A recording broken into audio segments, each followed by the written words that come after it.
More on mole particle calculation की बात करते हैं जी। हमारे पास जो है एक क्वेश्चन दिया हुआ है, यानी कि मीथेन जो CH4 जिसको हम लिखते हैं, C से कार्बन को हमने रिप्रेजेंट किया हुआ, H4 से हाइड्रोजन है हमारे पास। ठीक है, इसका फॉर्मूला है जी ये हमारे पास मेजर कंपोनेंट है नेचुरल गैस का, यानी कि जो हम सुई गैस जिसको यूज कर रहे हैं, ठीक है, उसको भी हम क्या कहते हैं, नेचुरल गैस कहते हैं जी। ठीक है, और इसके अंदर हमारे पास बहुत ज्यादा अमाउंट में क्या मौजूद होता है जी, मीथेन गैस मौजूद होती है। ठीक, अब इसके हमने क्या कैलकुलेट करना है जी, मॉलिक्यूल्स को कैलकुलेट करना है, यानी इसके कितने मॉलिक्यूल हैं। 0.5 मोल्स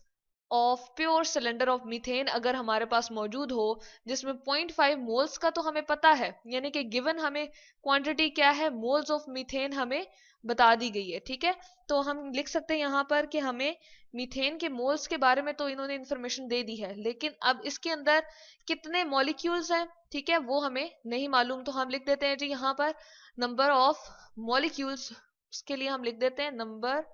नंबर के लिए NO मैंने लिखा है जी, रिप्रेजेंट नंबर ऑफ मॉलिक्यूल्स। ठीक है, यानी कि कितने मॉलिक्यूल मीथेन के जो है वो हमारे पास इसके अंदर प्रेजेंट है। मॉलिक्यूल्स ऑफ, चले हम लिख देते हैं CH4, ये हमें चूंकि नहीं पता तो हम इसके सामने क्वेश्चन मार्क लगा देते हैं। ठीक है, ये हमने मालूम करने हैं। अब इसके लिए हमारे पास एक जो है फॉर्मूला है जी, वो क्या है, हम लेते हैं नंबर ऑफ मोल्स ऑफ, जो हम मालूम, sorry, number of molecules of methane gas जो हम फाइंड करना चाह रहे हैं जी, उसको हम ले आते हैं जी यहाँ पर। ठीक है, और इसको क्या करते हैं जी, हम इक्विवेलेंट करते हैं इससे कि जितने इसके नंबर ऑफ मोल्स हमें पता है, यानी कि मोल एक कैलकुलेशन की, केमिकल्स को कैलकुलेट करने की, या उनकी, जिस तरह हम आटा या चीनी लेकर आते हैं तो ग्राम में मेजर करते हैं, इस तरह से केमिकल्स चूंकि बहुत स्मॉल होते हैं, तो इसके लिए हम क्या वर्ड यूज करते हैं जी, मोल का वर्ड यूज करते हैं, जो कि केमिकल्स की कैलकुलेशन या उसकी वे करना, उनको मेजर करना, उनका वजन मेजर करना जो है वो बहुत छोटी अमाउंट में होता है, इसलिए हम वर्ड जो यूज करते हैं मोल्स यूज करते हैं। तो यहाँ पर लिखेंगे जी हम उसके जितने भी नंबर ऑफ मोल्स हैं जो कि हमें गिवन है। नंबर के लिए अगेन NO मैंने रिप्रेजेंट किया जी, नंबर ऑफ, यहाँ पर हम लिख देते हैं नंबर ऑफ मोल्स इनटू, हम क्या करते हैं इसके साथ मल्टीप्लाई कर दें जी, क्या, एवोगैड्रोस नंबर। एवोगैड्रोस नंबर के लिए मैंने यहाँ पर लिखा जी Na, A4, ये जो मैं सबस्क्रिप्ट में राइट साइड पे लिखा जी एवोगैड्रो, और N का मतलब नंबर। एवोगैड्रोस नंबर हमें जैसे कि कैलकुलेशन से पता है 6 पॉइंट, जो हमें दिया गया है कांस्टेंट वैल्यू है 6.02 इंटू 10 की पावर 23। तो यहाँ पर हम लिख देते हैं जी, हमारे पास कैलकुलेशन में क्या आता है, नंबर ऑफ मोल्स, जैसे कि हमें गिवन है कितना है जी, 0.5 हमें मीथेन के नंबर ऑफ मोल्स गिवन है। ठीक है जी, यहाँ पर मैं लिख देती हूँ मोल्स, और इसको हमने क्या करना है जी, मल्टीप्लाई करना है 6.02, यहाँ पर हम लिखते हैं, चलें डिफरेंट कलर से हम इसको रिप्रेजेंट कर देते हैं, 6.02 इंटू 10 की पावर 23 से हम क्या करेंगे जी, इसको मल्टीप्लाई कर देंगे, तो ये हमारे पास क्या आ जाएगा जी, हम नंबर ऑफ मॉलिक्यूल्स को फाइंड करना चाह रहे हैं। इसको ऐसा करते हैं कि हम कैलकुलेट कर लेते हैं जी।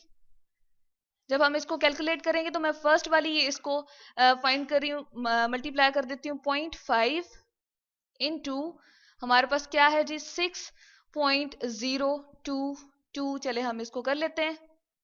और ये हमारे पास आंसर आता है 3.011। तो यहां पर हम लिखते हैं जी 3.011, ये जो 10 की पावर है इसको हम एज इट इज लिखते हैं जी। ठीक है, जब ये मल्टीप्लाई करेगा तो हमारे पास ये इसके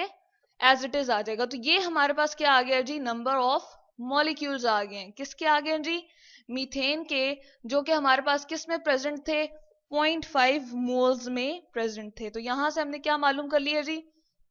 मीथेन के मॉलिक्यूल जो कि हमारे पास कितने हैं जी, 0.5 moles of pure cylinder methane का अगर हमारे पास हो, तो उसके अंदर हमने क्या कैलकुलेट कर लिया, जो उसके मॉलिक्यूल की तादाद को, जो कि हमारे पास निकल आई है 3.011 इंटू 10 की पावर 23। यानी कि अगर हम जर्नल एग्जाम्पल लें, हमारे पास क्या होता है, एक कोई भी हमारे पास अगर ऐसा हो कि एक मोल के अंदर, मैं साइड पे लिख देती हूँ जी यहाँ पर, जर्नल हमारे पास ये है जी, अगर हमारे पास एक मोल हो, ठीक है, यहाँ पर हम लिखते हैं जी थोड़ा सा इसको चेंज करके, 1 मोल जो है, या इसको लिख देते हैं इन 1 मोल। ठीक है, एक मोल के अंदर 1 मोल, इन 1 मोल हमारे पास जो मॉलिक्यूल्स आप कह सकते हैं, या एटम्स भी कह सकते हैं, या पार्टिकल भी हम कह सकते हैं, वो कितने होते हैं जी, 22 इंटू 10 पावर, यहाँ पर हम लिखते हैं 10 की पावर हमारे पास क्या आ जाता है 23। यानी कि अगर हम 1 मोल ऑफ मीथेन ले लेते तो उसमें कितने होते जी 6.022 इंटू 10 की पावर 23 हमारे पास क्या होते हैं जी उसके मॉलिक्यूल्स होते हैं। मैं यहाँ पर लिख देती हूँ जी मॉलिक्यूल्स, क्योंकि हम मॉलिक्यूल की बात कर रहे हैं, CH4 एक पूरा मॉलिक्यूल है। लेकिन हमने क्या कैलकुलेट करना था, हमने कैलकुलेट करना था 0.5 के अंदर। तो जब हमने 0.5 के अंदर कैलकुलेट किया तो ये 1 का हाफ है, यानी कि अगर मैं 1 को डिवाइड करूं 2 पे, आधा कर दूं, जिस तरह हम इस पे अगर करें 1,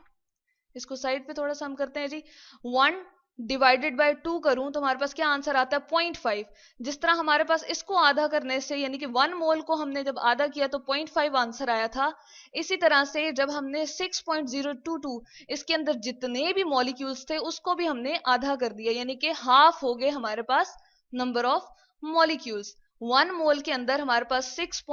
हम कह सकते हैं कि 6.022 इंटू 10 की पावर 23 हमारे पास मॉलिक्यूल्स थे। तो जो हमारे पास बन जाता है जी हाफ मोल, यानी कि 0.5 मोल्स अगर हमारे पास मीथेन गैस का मौजूद हो तो उसमें हमारे पास कैलकुलेशन क्या आएगी, नंबर ऑफ मोल्स को मल्टीप्लाई कर देते हैं एवोगैड्रो से, तो वो हमारे पास हाफ उससे कंपैरिजन में आ जाता है, यानी कि नंबर ऑफ मॉलिक्यूल्स भी उसमें आधे हो जाएंगे। तो ये है जी हमारे पास कैलकुलेशन के मीथेन गैस अगर हमारे पास मौजूद हो, उसके 0.5 मोल्स हो, तो उसके मॉलिक्यूल्स जो है हमारे पास कितने आंसर आ जाता है जी, हमारे पास आ जाता है 3.011 इंटू 10 की पावर 23 मॉलिक्यूल्स उसमें मीथेन के प्रेजेंट होंगे।